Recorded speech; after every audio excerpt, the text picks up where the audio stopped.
Alstom, Alcatel, le Doliprane, vous connaissez sûrement l'histoire de ces fleurons industriels. Leur point commun, ils étaient français avant d'être rachetés par des groupes étrangers. Ces rachats ont souvent fait polémique. Est-ce que le ministre de l'économie doit aller installer un détecteur de mensonges dans son bureau pour les présidents du CAC 40 qui n'ont pas le civisme élémentaire d'avertir leur gouvernement ? Ils alimentent un débat récurrent autour de la souveraineté économique dans une période où les tensions géopolitiques sont maximales et où le protectionnisme se développe. Alors j'ai voulu savoir, la France brade-t-elle ses entreprises stratégiques ? Pour tout vous dire, au début de ce sujet, je me suis posé une question beaucoup plus large. Est-ce que la France se fait vraiment racheter ? Notamment, est-ce que les entreprises françaises se font plus racheter par des investisseurs étrangers que celles d'autres pays européens, par exemple ? Et pour être très caricatural, est-ce que la Chine, les États-Unis ou le Qatar sont en train de nous piller ? Mais pendant mes recherches, je me suis rendu compte qu'il fallait distinguer deux cas de figure. Les entreprises normales et les entreprises stratégiques. Parce que les rachats étrangers d'entreprises stratégiques sont censés être surveillés par l'État. Il a un pouvoir de contrôle sur les investissements étrangers dans des secteurs sensibles au nom de l'intérêt national. Aujourd'hui, ça peut paraître évident que l'État protège ces entreprises stratégiques. Sauf que je me suis rendu compte que ça n'a pas toujours été le cas. Alors dans ce premier épisode, on va se concentrer sur les entreprises stratégiques et sur le rôle de l'État. 1966. La France vient de vivre 20 ans de politique dirigiste pour reconstruire le pays. Le gouvernement Pompidou fait passer une loi très importante. Son premier article dispose que les relations financières entre la France et l'étranger sont libres. Autrement dit, la France est officiellement une économie ouverte. La liberté d'investissement devient la règle, peu importe la nationalité de l'investisseur. Et ce texte, il met en même temps en place un droit de dérogation à cette liberté. Guillaume Gentil a écrit une thèse sur le contrôle des investissements étrangers. Il a retracé toute l'évolution de la doctrine de l'État sur ces questions. C'est-à-dire concrètement que l'État peut toujours contrôler les investissements pour défendre ses intérêts nationaux, mais cette dérogation à l'époque apparaît plutôt comme une simple précaution rhétorique. La tendance, elle est très clairement à la libéralisation des investissements étrangers.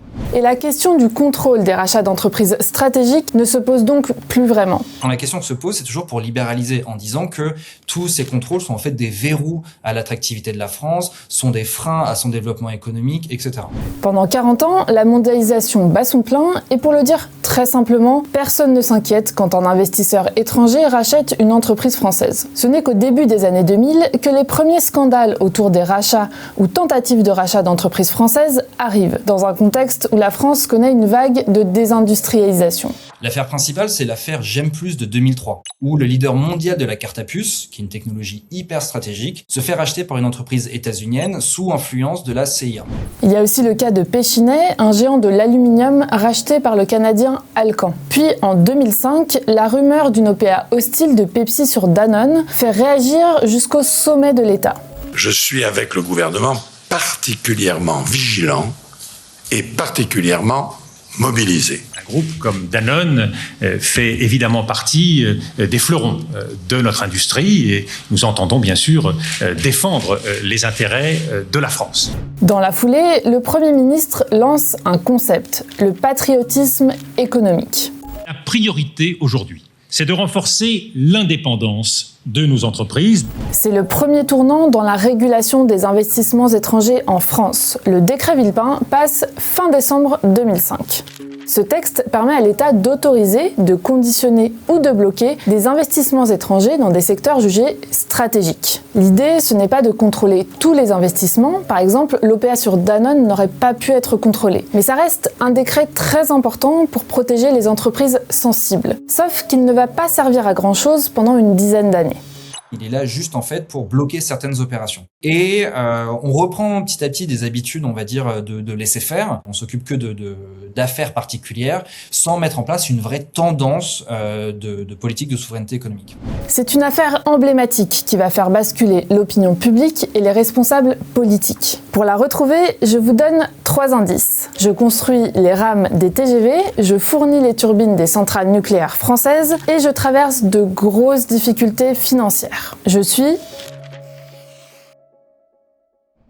L'affaire Alstom se déroule en 2 temps à quelques années d'intervalle. Premier acte, avril 2014. La presse américaine révèle qu'une opération est en cours de négociation entre le géant français Alstom et son concurrent américain General Electric. Le groupe américain General Electric est intéressé par les activités d'Alstom dans l'énergie, la production de turbines pour les centrales ou les éoliennes, et elle représente plus de 70% du chiffre d'affaires. C'est sur cette partie que portent les négociations. À l'époque, Arnaud Montebourg est ministre de l'économie et du redressement productif. Et la nouvelle ne lui plaît pas, mais alors pas du tout. Il s'en prend même directement au PDG d'Alstom, Patrick Cron. Monsieur Patrick Cron, alors que je l'ai interrogé dûment, solennellement et sérieusement, m'a toujours dit qu'il n'avait aucun projet d'alliance. Est-ce que le ministre de l'économie doit aller installer un détecteur de mensonges dans son bureau pour les présidents du CAC 40 qui n'ont pas le civisme élémentaire d'avertir leur gouvernement ? Déjà, l'opération elle s'est faite dans le plus grand secret, sans que l'État ne soit informé qu'un de ses plus grands fleurons industriels est en train de se faire racheter. En plus, pour Arnaud Montebourg, cette opération, c'est pas une alliance, mais c'est bien une vente pure et simple d'Alstom à General Electric. Et ça pose problème, parce que Alstom, en fait, est un acteur indispensable de la souveraineté nucléaire civile, mais aussi militaire de la France. Et donc, si les États-Unis contrôlent Alstom, ils ont un moyen de pression sur tout le nucléaire français. En plus, des soupçons de collusion entre les pouvoirs publics américains et General Electric placent clairement l'affaire Alstom dans le champ de la guerre économique. Ce n'est pas un simple deal financier entre 2 multinationales. Mais ça, c'est tout un feuilleton que je n'ai pas le temps de vous raconter maintenant. Cette affaire de rachat devient très très politique. Et donc du coup, Arnaud Montebourg met en place un nouveau décret, le décret Montebourg, pour contrôler cette opération et préserver les intérêts économiques nationaux. Deuxième tournant, ce nouveau décret élargit les secteurs d'activité soumis à une autorisation préalable du gouvernement. L'énergie, l'eau, les transports, les communications électroniques et la santé sont considérés comme des secteurs stratégiques qui peuvent déclencher un contrôle. Mais pour Alstom, ça ne change rien. Arnaud Montebourg est remplacé par Emmanuel Macron au poste de ministre de l'économie et Emmanuel Macron décide de ne pas utiliser le décret Montebourg. Il valide l'opération initiale, c'est-à-dire la vente des activités énergie d'Alstom à General Electric. Elle entraîne la perte de milliers d'emplois en France. Deuxième acte, 3 ans plus tard, en septembre 2017. Ce qui reste d'Alstom, c'est-à-dire sa branche transport, annonce que son concurrent allemand Siemens entre à hauteur de 50% dans son capital. Emmanuel Macron est président depuis quelques mois et son gouvernement valide l'opération. Bon, cette fusion, elle n'aura jamais vraiment lieu, mais cette validation, c'est la goutte de trop. C'est-à-dire que pour une grande partie du public, c'est encore une vente d'un fleuron industriel français à un groupe étranger, et une vente qui est d'autant plus problématique qu'elle achève de démanteler Alstom après l'affaire de 2014. À cette période, d'autres rachats d'entreprises françaises stratégiques font aussi scandale. Alcatel-Lucent par Nokia, STX par Fincantieri, Technip, Lafarge.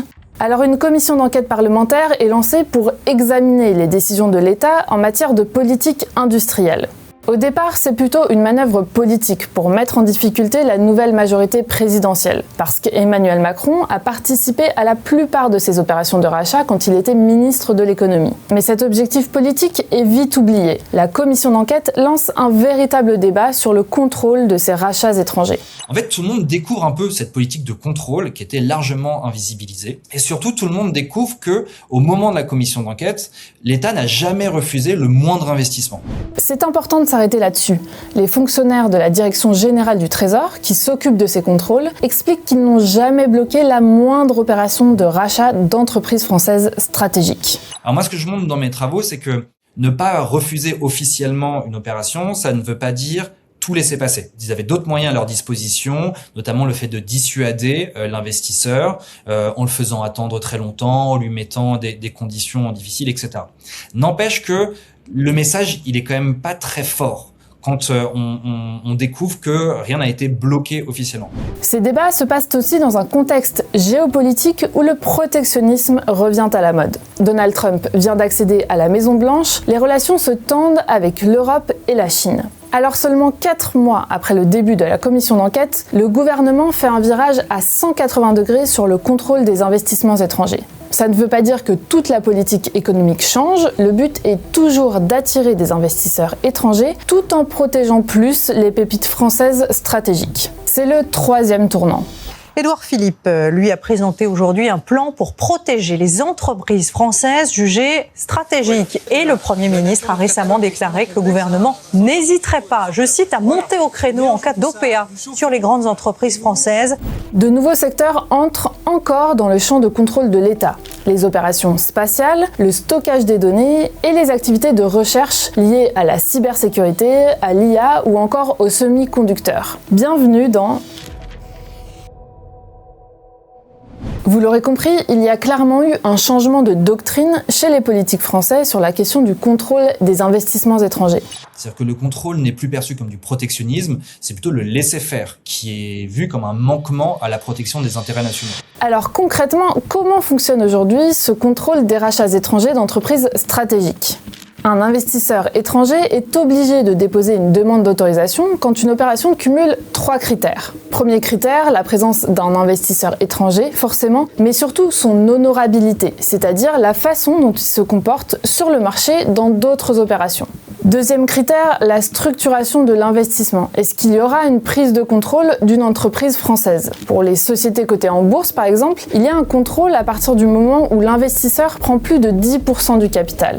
Enfin, troisième critère, la présence d'une activité sensible dont la liste est définie par le code monétaire et financier. Si ces 3 critères sont remplis, l'État a son mot à dire. Sinon, ces investissements privés restent libres.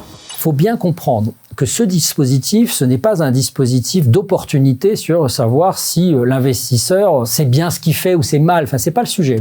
Pascal Dupeyrat est lobbyiste, il conseille les investisseurs étrangers qui veulent s'installer en France. Alors forcément, il connaît très bien ces questions. Le sujet, c'est est-ce que l'opération telle qu'elle est prévue et organisée porte atteinte aux intérêts de la nation. Et si elle porte atteinte aux intérêts de la nation, le ministre de l'économie est légitime à l'assortir de conditions, voire la refuser. Depuis 2019, les contrôles des investissements étrangers en France ont doublé. L'année dernière, près de 400 dossiers ont été déposés et parmi eux, 182 opérations étaient éligibles au contrôle. Ça veut dire que les autres ne rentraient pas dans les critères, donc ces opérations n'ont pas été contrôlées.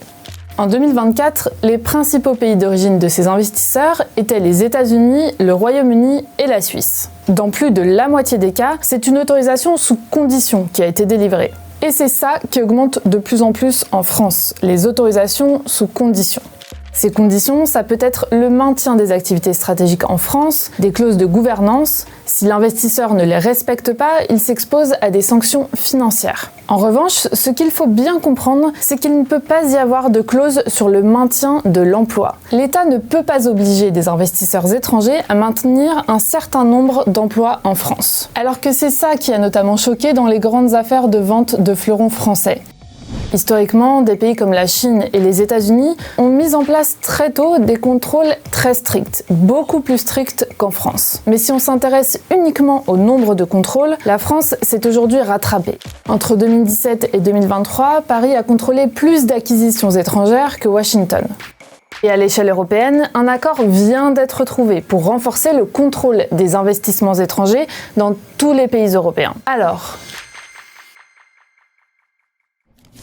en 2024, pour la première fois, la Direction générale du Trésor a annoncé que 6 investissements étrangers ont été refusés sur les 3 dernières années. Ça reste quand même une toute petite minorité par rapport au nombre d'investissements contrôlés. Et beaucoup de deals médiatisés ne rentrent pas forcément dans les critères de contrôle. C'est le cas pour Fnac Darty. Le chinois JD.com va devenir indirectement le 2e actionnaire du groupe. Alors pour la première fois, le ministère de l'économie a fait signer un accord supralégal à JD.com. Ces conditions, elles sont très simples.